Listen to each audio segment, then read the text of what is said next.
Hi, and welcome for the first time to Intern John, your morning show. Your goaltender of the Washington Capitals, Logan Thompson. Logan, good morning, sir. Morning. How's it going? Going well, man. Last time I saw you was at Hyde Social for our co-host Shelby's Pink Pony Club birthday. People don't know this, DJ LT, up and coming in the EDM community. Yeah, maybe when hockey's over. Absolutely. Something I'll get into. This is year 2 for you in D.C., man. I think I'm from Minnesota originally, and I do want to get your take on this.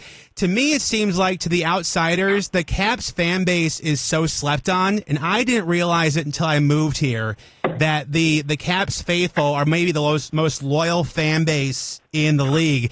Did you have that same kind of experience when you first started here a year ago?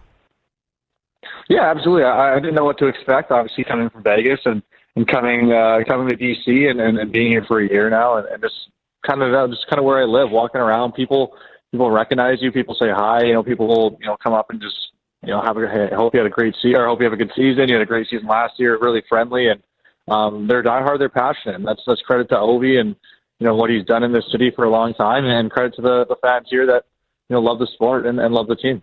Speaking of Ovi, it's got to be a positive and negative to practice against the greatest goal scorer of all time because, number one, you're going against the best. But, two, I got to imagine even underneath 30 pounds of pads, the Ovi slap shot cannot feel great as a goalie. No, it's obviously a privilege to play with him and call him a teammate. But, yeah, practicing against him sometimes isn't always the funnest.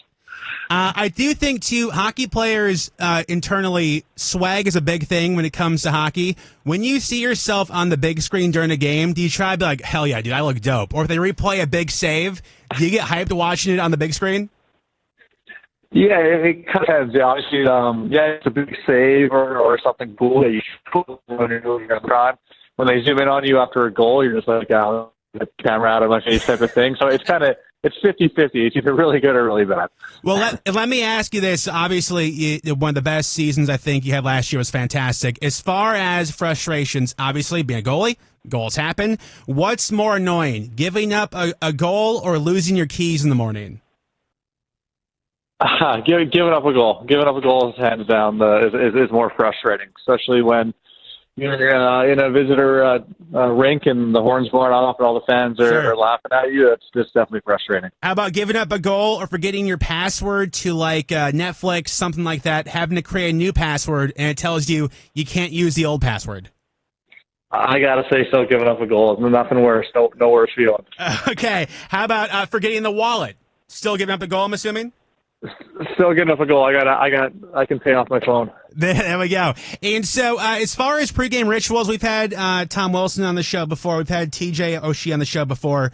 Goalies are a different breed. For you, let's say a 7 o'clock puck drop. What's your day look like? 7 o'clock puck drop. I'm usually at the rink in the morning for a morning skate. Grab my lunch from our team chef and be home around noon. I'll probably just hang out and take a nap from like 1 to 2:30, 3-ish, and then wake up, shower, hang in the rink, be at the rink by 3:45, and from there, just doing a quick little pregame workout, warming up, getting ready for the 7 o'clock game. Just finding ways to stay loose. Yeah, what I like about your story, talking to Logan Thompson, goalie of the Capitals, you went undrafted in the draft, you signed with Vegas, eventually asked for a trade, and then obviously proved to be correct. You really did bet on yourself. I mean, you knew you could be a starting goalie. You knew you could carry the workload. How much did last year feel good personally to be like, yeah, I knew I was that guy, or I could be that guy? Yeah, it was exciting. I was happy and really thankful for the opportunity that Washington gave me and Carbs, the team and the management belief shown in me. And yeah, it was definitely a step in the right direction for me, I think, and the team, the Washington Capitals. But obviously I'm happy with it. But I think there's still a lot more that we can do and prove around this league, and more I want to. It was a step in the right direction, but still a lot more work to be done. I coach high school hockey here at Georgetown Prep, and there's a lot of pressure, I think, on youth nowadays to focus on one sport early on. You're obviously playing at the highest level, professional hockey. Growing up, did you play more sports than just hockey, or is hockey kind of your solo dolo? Hockey was my solo. My dad was very much that mentality that, hockey's your sport, you're sticking with it.